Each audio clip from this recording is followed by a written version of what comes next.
वो कहता मैं तो अभी खुद बच्चा हूं। बोले जल्दी, तुम्हारे ऊपर कितना खर्च हमने किया। माने ये इन्वेस्टमेंट है बच्चे, अब वसूली करोगे कि अभी इतना जमा किया, इतना मेरे को डबल होके वापिस होना ही चाहिए। एक दूसरे से अपेक्षा करते रहते हैं और वो ये भूल जाते हैं कि सुख कोई किसी को दे नहीं सकता है। सुख तुम्हारे अपने मन की बनाई हुई एक अच्छी अवस्था है। अगर आप दूसरों पर निर्भर होना छोड़ दें सुख के लिए, पति हो तो तुम्हारे ऊपर जिम्मेदारियां हैं पूरी करो, पिता हो तो तुम्हारे ऊपर जिम्मेदारियां हैं पूरी करो। पर अगर तुम ये सोचते हो बच्चे तुम्हारी मर्जी से चलें और तुम्हारी मर्जी से पूछे, और ये जो मम्मी जी जो लड़के को पराठे बना बना खिलाती है और ये सोचती है कि मैंने इसको इतना किया है प्यार मोहब्बत, अब जब बड़ा होगा तो मेरी मर्जी से चलेगा, मेरी मर्जी के बगैर कुछ करेगा नहीं। और फिर एक दिन उसको भी हार्ट अटैक आ जाता है जब वो अपनी मर्जी की लड़की चुन लेता है और माँ गाली देती रह जाती है, वो कोर्ट में शादी कर लेता है और फिर वो कहता है कि मैं तुम्हें माफ नहीं करूंगा, तुमने मेरी शादी नहीं होने दी। और माँ सोच रही थी बड़ा होगा तो सुख देगा। अपेक्षा दुख देती है। Expectations are killing your life and mind and making your body sick. So learn this principle. Do not expect. Whatever you have chosen to do in your life, please do it, but do it for the joy of it. If you can't find any joy, then you made many, many wrong decisions in your life.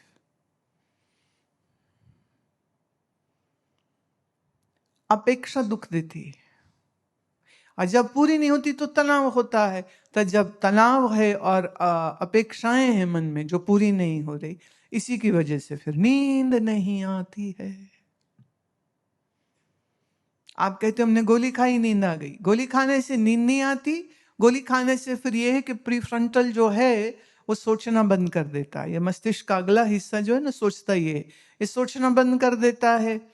माने जबरदस्ती हमने दिमाग के इस हिस्से को सुला दिया है और ये जो गोली खा के नींद आती है ये विश्राम नहीं देती है, ये स्वास्थ्य नहीं देती है। ये धीरे धीरे धीरे धीरे इस पॉइंट पे तुम्हें ले आएगी और वो पॉइंट ये होगा कि गोली खा के भी नींद नहीं आएगी।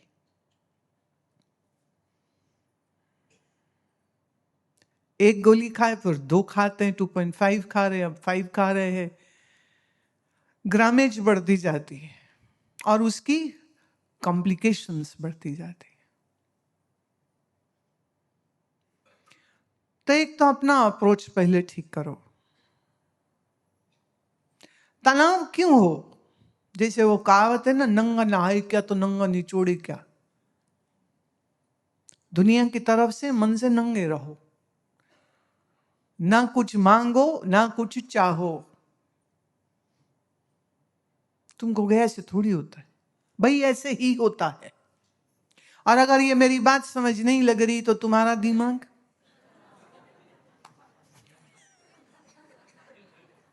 अगर समझ लग गई तो गुड, वेरी गुड। फिर तो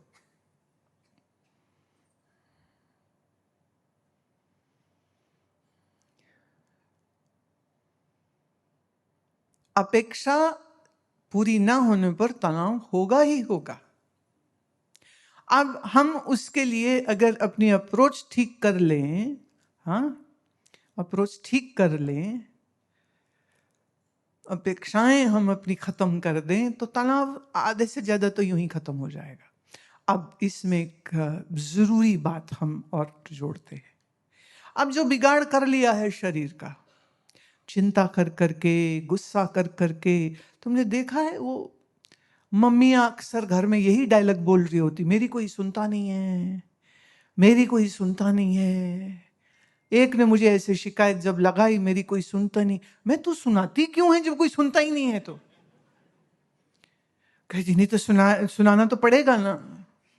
मैं तो कमरा बंद करो, जिसको गाली देनी उसका नाम ले लेके गाली दे दो, जिस पे चीखना है उसका नाम ले लेके चीख लो, रोना है रो लो, सिर कूटना है कूट लो, किसी का मत कूटो ना, सिराना कूट लो, रखो सिराना, उस पे उसकी तस्वीर लगा दो जिसको कूटना था, सबकी तस्वीर बना के रखो, प्रिंट आउट लगाओ, उसको पेन लगा, वो घूसा जूता जो जी करे, बड़ास निकालो अपनी। और जब तुम ये करना करना करना, और जब ये करोगे तो फिर ये मेरी बात याद आएगी कि दिमाग, क्योंकि दिमाग खराब ना होता तो तुम ये करते नहीं करते। अब जो बिगाड़ करके रखा हुआ है, उस बिगाड़ को ठीक करने के लिए आज आपको एक सूत्र देती हूं, और वो ये है कि जब आप वेगस नर्व की स्टिमुलेशन कर लेंगे तो आपका शरीर और आपका मस्तिष्क आपके नियंत्रण में आने लग जाएगा। हमारे मस्तिष्क की 12 इंपॉर्टेंट क्रेनियल नर्व्स हैं, उसमें एक है वेगस, जहां आपके लंग, हार्ट, गट सबकी कनेक्टिविटी है मस्तिष्क की शरीर से, शरीर के अंगों से। हम आप कहोगे जी वेगस नर्व की स्टिमुलेशन वो कैसे होती? इसके ऊपर माउंट सिनाई यूएसए के डॉक्टर गोंजालेस ने एक बड़ी लंबी रिसर्च करी है, और उन्होंने ये प्रूव किया अपने क्लिनिकल ट्रायल्स में कि अगर हम वेगस नर्व की स्टिमुलेशन करते हैं तो एंजाइटी डिसऑर्डर ठीक हो सकता है, इंसोम्निया को फर्क पड़ सकता है। बहुत से लोग हैं जिन्हें भूख ही नहीं लगती, और बहुत से वो लोग हैं खाते तो है पर पचता ही कुछ नहीं है, क्योंकि आज साइंस इस बात को स्वीकार करती है कि हमारे मस्तिष्क और हमारे पेट का बड़ा गहरा संबंध है। अगर आपके दिमाग में तनाव रहता है तो आपकी पाचन शक्ति कमजोर हो जाती। जब आपके मन में तनाव रहता है तब आपके शरीर में इन्फ्लेमेशन आ जाती है। जब आपके मन में तनाव रहता है तो आपके शरीर में होमोसिस्टीन बढ़ जाता है। जब आपके मन में तनाव रहता है तो आपके नर्व्स में जो सूजन आती है, वो सूजन, पेट का ठीक से काम न करना, ये दोनों चीजें जब मिलते हैं तो ये ही आर्थराइटिस को भी जन्म दे सकते हैं। आज का विज्ञान ये कह रहा है मस्तिष्क, पाचन, लंग्स, इन सब का गहरा संबंध है।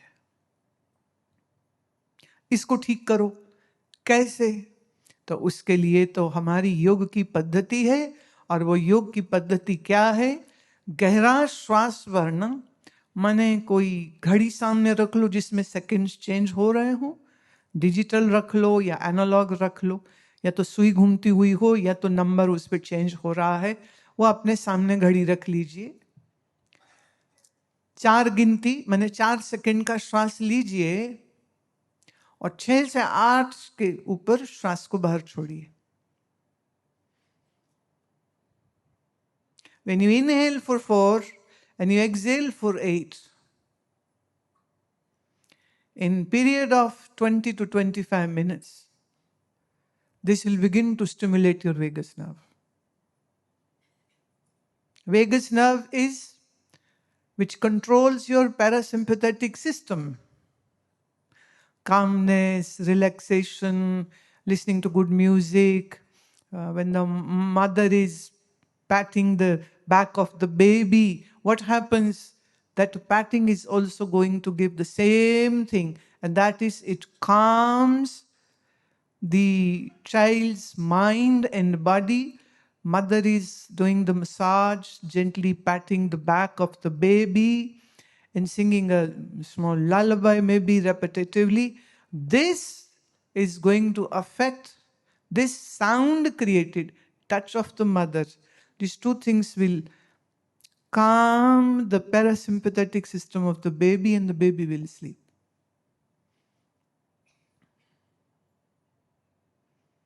सिंपैथेटिक सिस्टम काम करता है जब हम लड़ाई भिड़ाई, भागना दौड़ना, एक्सरसाइज, हाँ, ये सब जब करते हैं तो हमारा ये सिस्टम काम करता है। माने कुत्ता पीछे पड़ जाए तो तुमको भागना पड़े, शेर पीछे पड़ जाए भागना पड़ जाए, भाग के बस पकड़नी है, भाग के ट्रेन पकड़नी है। उस समय क्या चीज है जो तुम्हारे मांसपेशियों के अंदर ताकत देती है? वो है आपका सिंपैथेटिक सिस्टम। शांति, नींद, विश्राम, ये सब आपके पैरासिम्पैथेटिक सिस्टम को चालू कर देते हैं। जब ये चालू होगा तो विश्राम है, शांति है, नींद है। पर जिसका सिंपैथेटिक सिस्टम ज्यादा चलता रहता है, कैसे ज्यादा चलता है? सोच ज्यादा है, विचार ज्यादा है, तनाव ज्यादा है, और खाना गलत है। बहुत तला हुआ खाओगे, मुश्किल से हजम होने वाला खाना खाओगे, बहुत ठंडा कुछ खाओगे, ये आपके पेट को बिगाड़ेगा। जब पेट बिगड़ेगा तो ये तुम्हारी नींद को बिगाड़ेगा। इसीलिए आयुर्वेद ये कहता है कि शाम का भोजन हल्का होना चाहिए। सुबह अगर आप आश्रम की तरह 2 बार खाते हैं तो जो भी हैवी टू डाइजेस्ट खाना है जो, वो आप सुबह में खाइए, शाम में नहीं। अगर शाम को हल्का खाते हैं, वैसे मैं अभी एक महिला से कह रही थी, मैं एक बार 55 साल की उम्र पार कर जाऊं ना, फिर दिन में एक ही बार खाना चाहिए। अब यहाँ तो महाराज 3-3 बार खाते हैं, 4 बार चाय पीते हैं, फिर कहते नींद नहीं आ रही। कहां से आएगी? दिमाग।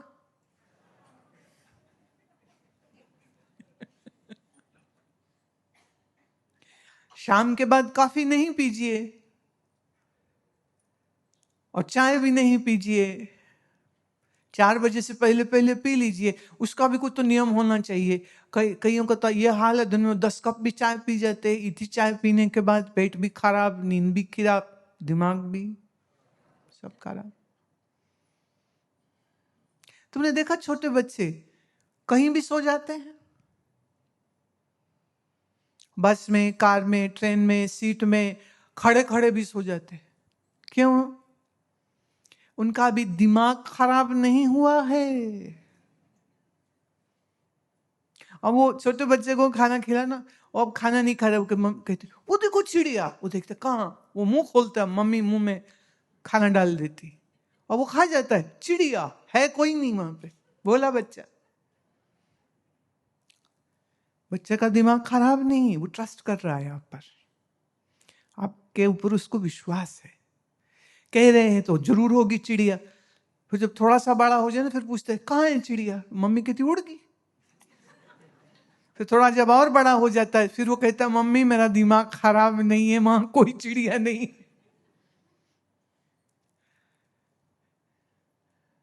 हमारे इस पैरासिम्पैथेटिक सिस्टम को ऑन करने के कुछ पॉइंटर्स मैं दे रही हूं अभी।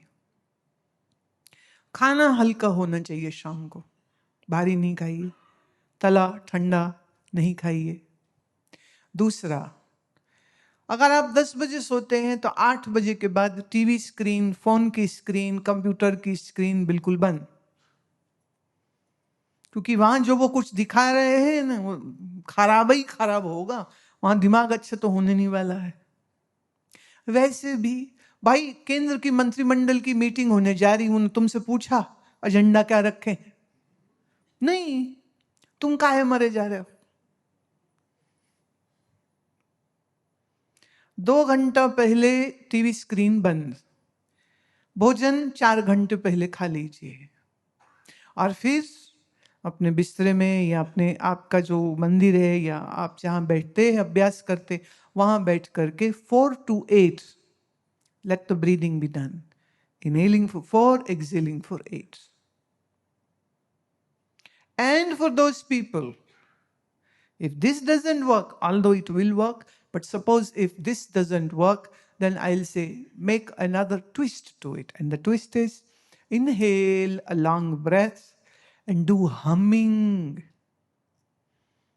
This humming sound will pacify your mind and activate your parasympathetic system. किसी गोली की जरूरत नहीं रह जाएगी आपको। गहरा श्वास भरा,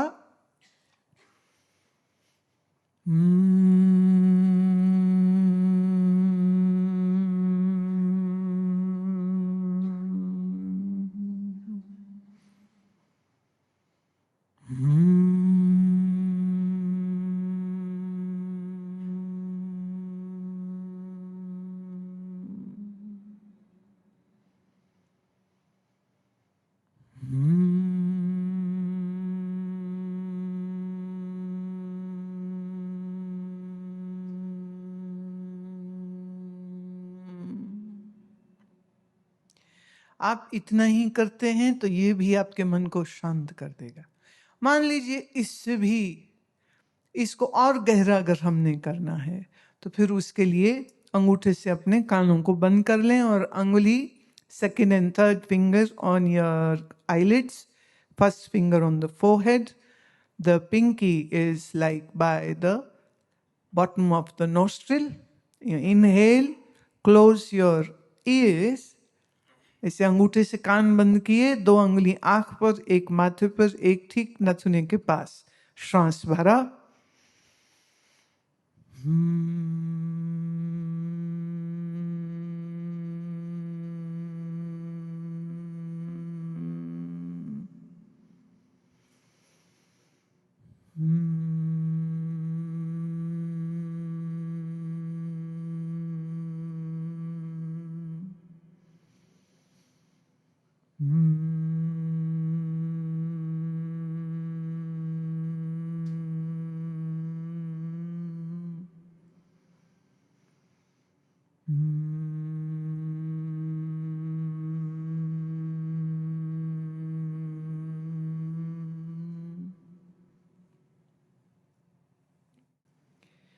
ये अभ्यास आपके दिल की धड़कन की गति को थोड़ा कम करेगा, श्वास की गति को कम करेगा, आपके ऑक्सीजनेटेड माने अधिक मात्रा में जो प्राणवायु ऑक्सीजन भीतर जाएगी तो ये आपके रक्त के जरिए संचारित होती हुई आपके मस्तिष्क के इस हिस्से को विश्राम में ले आएगी।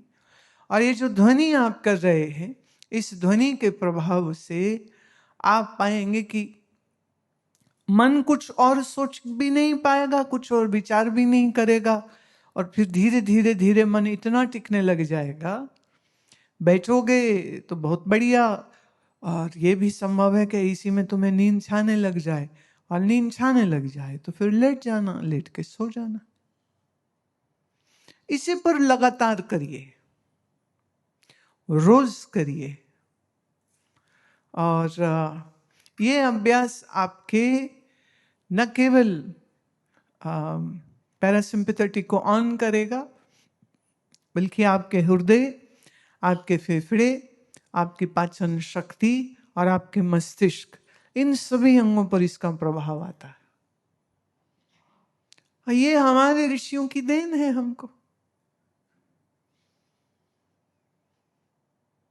जो इसके ऊपर रिसर्च कर रहे थे वो लोग म्यूजिक थेरेपी यूज करते हैं, और वो मेडिटेशन भी यूज करते हैं, माइंडफुल ब्रीदिंग भी यूज करते हैं, ताई ची है उसको भी कराते हैं, प्राणायाम भी कराते हैं।